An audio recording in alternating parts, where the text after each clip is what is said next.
ওয়ালাইকুম আসসালাম ওয়া রাহমাতুল্লাহি ওয়া বারাকাতুহু।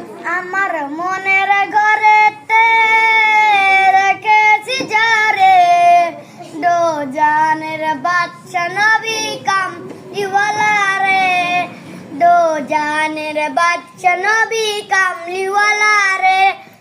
মুরা যদি ডানাওয়ালা পাখি হতাম, ওই মদিনা